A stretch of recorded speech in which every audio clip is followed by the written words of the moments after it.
नमस्कार, मैं विवेक उनियाल और आप देख रहे हैं डीबीएम न्यूज़। उत्तराखंड हल्द्वानी में हुई घटना ने सबको शर्मसार करके रख दिया है। 8 फरवरी की घटना की आग भले ही बुझ गई हो, लेकिन बर्बादी का मंजर चारों ओर देखने को मिल रहा है। जली हुई बाइक गाड़ियां, बर्बाद हो चुकी सड़कें और चारों ओर बिखरा ये मलबा 8 फरवरी की कहानी बयां कर रहा है, जब हल्द्वानी हिंसा की आग में जल रहा था। हल्द्वानी की हालत इतनी बिगड़ गई कि दंगाइयों को देखते ही गोली मारने का आदेश दिया गया। हालत को देखते हुए फिलहाल पूरे इलाके में इंटरनेट बंद कर दिया गया है और 9 फरवरी जुम्बे की नमाज को देखते हुए हाई अलर्ट पर रख दिया है। हल्द्वानी में प्रशासन कोशिश कर रहा है कि जल्द से जल्द हालत सामान्य हो जाए। इस बवाल से 100 से अधिक पुलिसकर्मी घायल हो गए। इस घटना में घायल हुई एक पुलिसकर्मी महिला ने अपनी आपबीती बताई। अबे बहुत ज़्यादा हम बहुत बच के आए। बहुत एक घर के अंदर पथराव हुए, एक घर के अंदर घुस गए। हम लोग अंदर घुसे, हम कम से कम 15-20 लोग घुसे थे। उसके बाद बाहर से जो है फिर उन्होंने आग लगाने की कोशिश करी, पथराव करे, सब कुछ करा उन्होंने। बड़ी मुश्किल से जान बचा के आए हम लोग। फिर हमारा फोर्स काफ़ी देर बाद हमारा फोर्स आया, फिर निकल के आए। जो पत्थरें लगे ऊपर से इधर उधर से, बहुत बहुत बहुत कंडीशन ख़राब, बहुत ज़्यादा, बहुत मुश्किल से बच के आए हम लोग। आज कितने लोग थे, कितने लोग हम लोग तो अरे पूछो मत, हर जगह से, हर गलियों से, हर जगह से पथराव हो रहे थे वहाँ पे। तो हर गली, छतों से भी, घरों नीचे से भी, क्योंकि गलियाँ घेर ली थी उन लोगों ने, चारों तरफ से गलियाँ भी घेर ली थी, छतों से भी आ रहे थे। बहुत लगी, बहुत ज़्यादा। अभी आपके वहाँ साथी लोग फंसे हैं? अब हमें याद नहीं पता, हम लोग भी 15-20 लोग एक घर के अंदर दबे पड़े थे। मतलब बहुत मुश्किल से बचे थे हम लोग। फिर वहाँ से हम लोगों ने फ़ोन करा, इधर उधर फ़ोन करा, लोकेशन भेजी। वो लोग, उस जिस आदमी ने हम लोगों को बचाया उसको भी गालियाँ करी उन लोगों ने, उनके मकान तोड़ दिए, उनके दरवाजे तोड़े उसने। फिर फोर्स आया हमारा, बड़ी मुश्किल से भी फोर्स, जब लोकेशन देखी फोर्स आया, उसके बाद जाके हम लोगों को बाहर निकाला। फिर हम बच के आ रहे थे तो ऊपर से शीशे वगैरह सब फेंके, यहाँ लगी, अंदर तक लग गया, पूरा पत्थर लगा, ईंट लगा, सब कुछ लगा। फिर ऊपर से भी शीशे वगैरह भी फेंके उनने, बोतलें फूकी, ईंट, और रास्ते में जो है जाम लगा दिया था। बड़ी मुश्किल से, मतलब गिरते पड़ते आए हम लोग। मरहम पट्टी हो गई है अभी आपकी? हाँ, इंजेक्शन लग गया है। ठीक है पहले से? दर्द हो रहा, चला नहीं जा रहा मुझसे बिल्कुल भी, और इंजेक्शन भी लग गया, एक्सरे भी हो गया अभी। शहर में स्थिति को देखते हुए डीएम ने कर्फ्यू के साथ अगले आदेश तक सभी स्कूलों को बंद रखने का फैसला किया है और इसके चलते ही स्कूलों को सूचना दे दी गई है, जिसकी जानकारी उत्तराखंड डीजीपी अभिनव कुमार दे रहे हैं। देखिए, आज शाम लगभग 4 बजे एक हल्द्वानी में बनफुलपुरा इलाके में ज़िला प्रशासन और पुलिस की संयुक्त टीम जो है वो माननीय न्यायालय के आदेशों के क्रम में अवैध अतिक्रमण हटाने की कार्रवाई कर रही थी। तो उस कार्रवाई के विरोध में वहाँ कुछ उपद्रवी अराजक तत्वों द्वारा पथराव किया गया, आगजनी की गई और उनके पास शायद ये भी सूचना है कि अवैध असलहों से उन्होंने पुलिस और प्रशासन पर फायरिंग भी की और कुछ पुलिस की गाड़ियों को जलाने की सूचना है। थाने के आसपास भी तोड़फोड़ और आगजनी की सूचना है। तो घटना की जैसे ही सूचना मिली, वहाँ तुरंत जो हमारे डीआईजी कुमाऊं हैं वो भी मौके पे पहुंचे और आसपास के जनपदों से अतिरिक्त पुलिस बल भी वहाँ भेजा गया है और साथ ही साथ राज्य सरकार द्वारा एमएचए से इसमें अतिरिक्त पुलिस बल की मांग भी की गई और 4 कंपनी हमें एडिशनल सेंट्रल फोर्सेस भी तत्काल एमएचए द्वारा उपलब्ध करा दी गई हैं।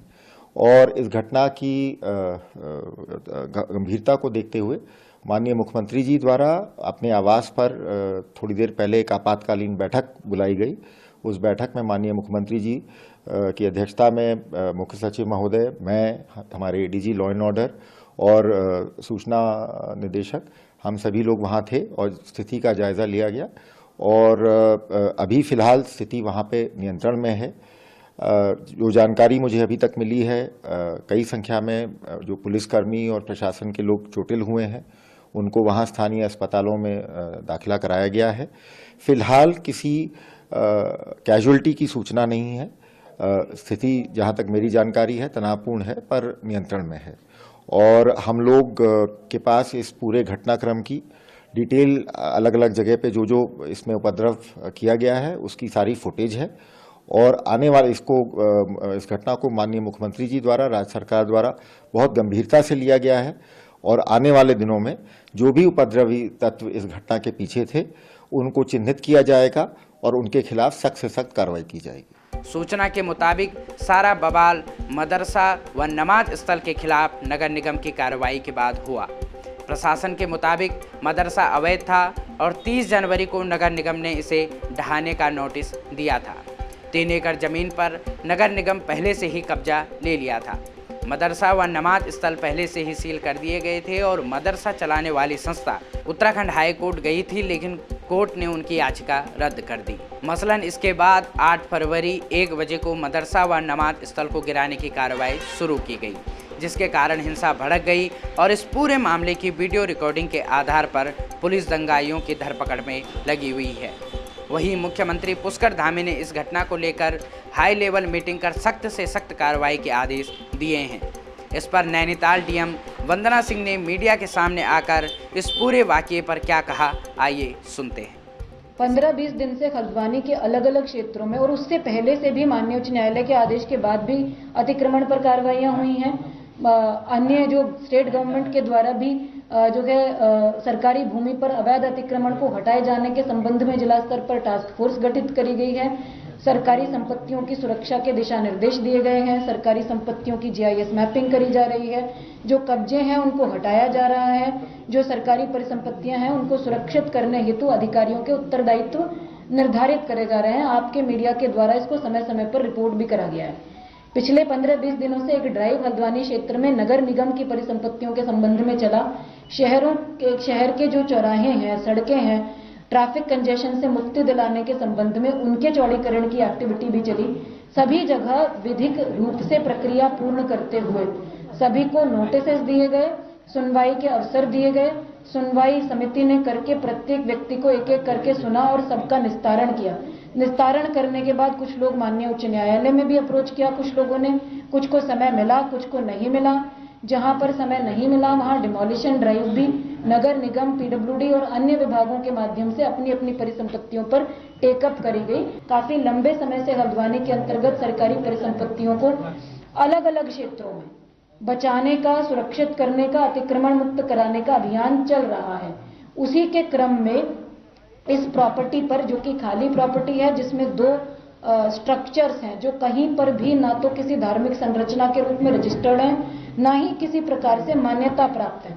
उन स्ट्रक्चर्स को कुछ लोग मदरसा कहते हैं, कुछ लोग उसको नमाज स्थल कहते हैं, लेकिन उसका विधिक रूप से दस्तावेजों के अंतर्गत कोई अस्तित्व वर्तमान में नहीं है। उनको हमने खाली कराया। जो ओपन स्पेस था उसका कब्जा ले लिया गया और एक नोटिस परिसंपत्तियों पर, स्ट्रक्चर्स पर चस्पा करा गया। नगर निगम के एडमिनिस्ट्रेशन के पोजीशन में था, पीएसी वहां पर पोस्टेड थी। किसी भी व्यक्ति का उसमें कोई अहित होने की संभावना नहीं थी। कोई उसके अंदर रह नहीं रहा था, कोई बेघर नहीं हो रहा था, किसी का घर, आवास स्थान उसमें इन्वॉल्व नहीं था। That was a structure which was illegal और उसको डिमोलिश करने से पहले जितनी भी विधिक प्रक्रियाएं हो सकती हैं वो पूर्ण करी गई। जब हमने अगले दिन 2007 के ऑर्डर का डिस्पोजल किया नेक्स्ट डे अपने कार्यालय में, उसके बाद इस बीच में संबंधित पक्ष के द्वारा माननीय उच्च न्यायालय से नोटिस पर स्टे लगाए जाने की डिमांड करी गई। माननीय उच्च न्यायालय ने 2 दिन सुनवाई करी और दूसरे दिन सुनवाई में ये निर्देश दिए कि जो याचिकाकर्ता पक्ष है उनको किसी भी प्रकार की राहत दिए जाने से मना कर दिया गया। कि पहला जो अटैक मॉब के द्वारा किया गया वो पत्थरों से किया गया। उसके लिए हमारी टीम के पास प्रॉपर प्रोटेक्टिव गियर थे, प्रॉपर उनके पास हेलमेट थे, प्रॉपर उनके पास वो पर्याप्त संख्या में पुलिस थी। उस मॉब को जो फर्स्ट पत्थरों का अटैक करने आया, उस मॉब को डिस्बर्स कर दिया गया। बिना तैयारी के ये संभव नहीं था। अगर तैयारी नहीं होती तो हम उस मॉब से ही हार जाते, हम उस मॉब से ही जो है वहां से भाग कर आ जाते। उस मॉब को कंट्रोल किया गया। उसके बाद जो सेकेंड अटैक किया गया मॉब के द्वारा प्रशासनिक टीम के ऊपर, फोर्स के ऊपर, वो पेट्रोल बम से किया गया। उसको भी रिटेलिएट करके जवाब दिया गया। उसको भी जो है समझदारी से, शांतिपूर्वक, बिना एक्सेस फोर्स को यूज करे हुए उसको भी कंट्रोल किया गया। उसके बाद जब थाने का घेराव किया गया और थाने में ऑफिसर्स फंस गए तो फोर्स का इस्तेमाल करने की जरूरत सिर्फ जो ऑफिसर्स थे उनकी सुरक्षा और उनकी रक्षा के लिए पड़ी। अदरवाइज एंटायर बनभूलपुर जितना भी घटनाक्रम हुआ वहां किसी भी प्रकार की फायरिंग या अन्य किसी फोर्स की आवश्यकता नहीं पड़ी। ये प्रिपरेशन थी, ये मैं प्रिपरेशन आपको बता रही हूँ। अगर ये प्रिपरेशन नहीं होती तो पत्थरों के अटैक के वक्त ही हम जो है इस स्थिति में नहीं होते कि उसके बाद हम कंट्रोल कर पाए। तो कंट्रोल किया गया, इसका मतलब प्रिपरेशन थी। इसी के साथ इस न्यूज़ में बस इतना ही। देखते रहिए DBM न्यूज़।